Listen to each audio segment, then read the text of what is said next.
Welcome back to another video. Today I'm going to be talking you through a full beginner's guide to fragrances, not overcomplicating it and just making it really easy to understand.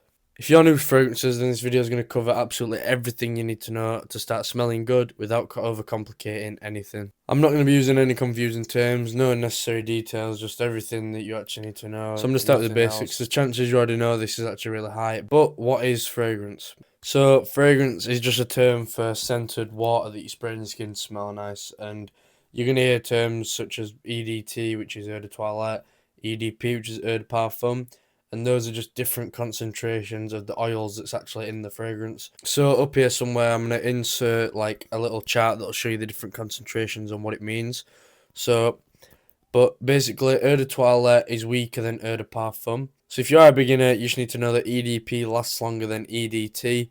That's pretty much all you need to know for now. So now is a pretty important thing, and it is how many sprays should you use. So this is where people mess up, because if you're going somewhere like closed or inside, then you probably want to be going to 3 to 5 sprays, just so you're not overpowering and giving people headaches, or like filling the room way too much, because that can just annoy some people. So like if you're going like school, work, somewhere just closed indoors, then yeah.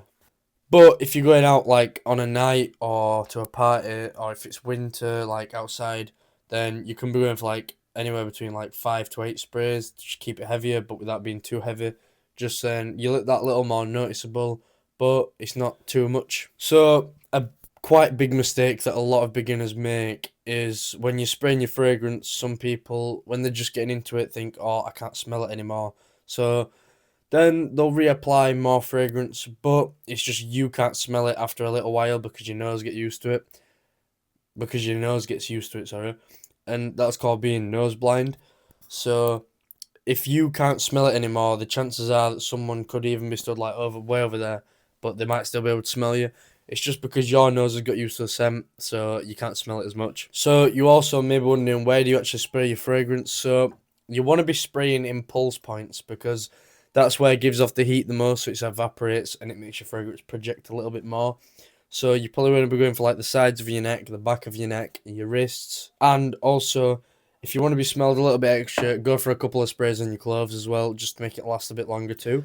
Also, another extremely important thing that a lot of people do is rubbing your wrists together after you sprayed a fragrance, and that causes it to evaporate quicker because it causes friction, which obviously generates heat, and then it evaporates quicker, meaning that your fragrance won't last as long. So it's better to just leave it, let it spread out, and just do its own thing. So next is actually like putting a certain fragrance to a certain occasion, because smelling perfect for the occasion actually separates you from someone just wanting to smell good. Because if you're wearing a winter fragrance in summer, then what are you doing? So for school, let's say you want something like fresh, clean, everyday scent. So that's going to be like a YSL YEDP. Or if you need a bit of a cheaper option, there is obviously Ether Extra. So these type of fragrances are described as safe because it's pretty impossible to not like them, to be fair. They're just clean, fresh, masculine, sometimes fruity, a little bit woody. I mean, it's quite literally impossible to hate them. Also, there is such things as versatile fragrances, and a perfect example of this is YSL YEDP. So this is like a versatile fragrance, basically, is you can wear it all year round, summer, winter, night, day, whatever, and it just fits everything, and that is this. Because if you're just starting off, you're not going to want 6, 7, 8, 9, 10 different fragrances. So just getting one clean, fresh, versatile scent is going to be your best choice. Usually going for a designer as well. So if you're looking for that, it'd probably be YSL YEDP. So for the evenings and obviously winter, you can go for something sweeter such as JPG La Mer Parfum. So in the winter, you want that sweet, cozy fragrance. The fresh ones also work, but the sweet ones just work better because it's like that nice warm scent towards your nose, contrasting to the coldness outside. There are also very strong fragrances though, such as this Lattafa Badi Oud Amethyst, and if you're a beginner, you need to be careful with these, because if you spray too much, then it could be too overpowering, and people around you could get a little bit annoyed. Even though this is a really nice rose fragrance, though, people will still get annoyed because they might not be able to smell anything other than you. So kind of take other people's like perspectives into view as well when applying fragrance. Now let's get into something that's going to save you a lot of money. Is blind buying. So you're always going to want to sample or at least try the fragrance first, because even though I absolutely love this and it is very mass appealing as well, you might not like it. So just because you've got me or Cal Cologne or another fragrance content creator telling you that it's good, or they blind bought it and yeah, it was a success, I've just dropped the cap, doesn't mean that you should blind buy it too. So I'd recommend at least going to a shop, or if not, if do you know, wait. It'd be a lot better ordering a sample, because then you can get a full day's wear out of it and understand like how long it lasts, if it suits you. Because just going to a shop and picking it up and going like, you're not gonna know, because you're not gonna know what the dry down smells like. You're not gonna know how long it lasts. You're not gonna know what the projection's like. It's a lot of stuff like that that means that buying a sample is probably 9 times out of 10 better than just going to the shop, smelling it like that, and then going home, pressing order online. Because then when it comes, you might just spray it and be like, okay, it's good. Leave it a couple hours, maybe not even that. The dry down, you possibly won't even like it. Because Xerjoff Alexan... Xerjoff... What? Xerjoff Alexandria II. I have a sample of that one, and I hate the opening. Like, if I smelt the bottle like this, I wouldn't like it whatsoever. But on the dry down, it's genuinely one of the best things I've ever smelt in my entire life. That's why sampling, spraying, it all matters. Right, so next I'm going to talk about like how long a fragrance lasts. So the average longevity, it's called. So like how long a fragrance lasts is called longevity. I'll pop it like up here or here or whatever. So the typical longevity for a fragrance is, like, a good one usually is 6 to 8 hours. And for everyone that's in school and stuff, you're probably going to be out the house for like 10 hours a day. So I know that's not good, but if you just carry like a little sample, or chuck the bottle in your bag or whatever. But yeah, a good fragrance is like 6 to 8 hours. And if it lasts longer than that 8 hours, it's extremely good. So another key thing to increase the longevity of a fragrance is make sure your skin's dry. What? Make sure your skin's dry? No, make sure your skin is not dry, because if you've got dry skin, then your skin sort of soaks in the fragrance rather than like obviously it's gonna soak in either way, but if your skin's dry, it's gonna soak it in more. Whereas if you moisturize and then apply it, it'll keep it like further up. So like, I don't know. It's weird to explain. I don't know the science behind it, but basically, keeping yourself moisturized and like drink a lot of water, stuff like that, it makes your fragrance last longer. Also, another weird thing that like impacts your fragrance, I'm not sure how, is your diet. And I saw this on I've kind of forgot. Is it Cal? No, it's not Cal Cologne. It's Fragrance Flam. On a Fragrance Flam video, he's talking about Rihanna Aquatica, and he was saying that on his skin it's like a nice coconut scent, but then on his brother it's like pure lime.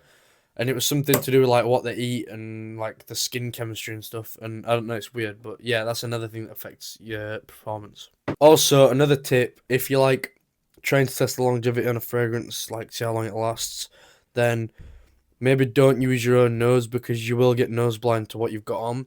So if you want to see if it's still there, or if it does last, your best bet's probably just asking someone like, "Oh, can you still smell me?" They'll say yeah or no, and then you can get your judgment based off of that as well. So that is another good tip to use. So another thing to understand as well is projection versus longevity. So basically, projection is like, so if I said the longevity of this is 6 to 8 hours, and the projection you get like 2 to 4. Basically, the projections, like, so when I've put it on, projections how long you can smell it without having to be like right here, and then longevity is how long it lasts until you can't smell it at all. So that is the difference between, so longevity, how long it lasts before you stop smelling it, and then projection is how long you can smell it for without having to be too close, pretty much. Some very common mistakes for beginners is like overspraying, thinking like the more is better, blind buying every fragrance, wearing very loud like room filling fragrances in small areas, expecting every fragrance to last all day, rubbing your wrists together. That's like the main mistakes that a lot of beginners make, and if you're not doing those, then you're already ahead of most people, because when it comes to stuff like this, pretty much everyone does it. I know a lot of people apply on the wrists and then rub them together. So, and then you also see all these like content creators with like 30 plus bottles maybe, But as a beginner, you only need like 2 fragrances. Like you could do like a fresh fragrance such as YSL YEDP, and then more of like a sweet date night fragrance for the winter, for the nights. So this is gonna be your daily driver, your everyday wear, your summer scent. And then when it gets to those colder months or the colder nights, you're going to chuck this on. So, as a beginner, you only really need 2 scents, and that is it. Finally, the most important thing for a fragrance is confidence. Because if you are sat there, and I don't want to say this in like a mean way, but if you aren't the best looking guy, or, if you do need to maybe get in the gym a little bit, like, I'm not trying to be rude because I know, I mean, like, how am I speaking? But fragrance isn't everything. Like, if you're, I don't know, let's say you're on My £600 Life, and you think buying this and putting this on is going to make you get a girlfriend, it genuinely won't. Fragrance is just there to help you with your looks and give you that little confidence boost. It's not there to help you do everything for you. Obviously, going to the gym is going to help. Keeping your body in shape is going to help. Looking attractive, being attractive, all these things, they all make it up together. It's not just one thing. Like, you could spend £500 on the most expensive fragrance in the world. You could spend 5 grand, and it's still not going to get you all the girls if you're looking like, I don't even know. If you're the ugliest guy in the world, basically what I'm trying to say, right? If you're the ugliest guy in the world and you wear a £5,000 fragrance, it's not going to help you one bit, because there's still that self-improvement that you need to make. Anyway, thank you all for watching. Don't forget to like and subscribe, and I'll see you in the next one.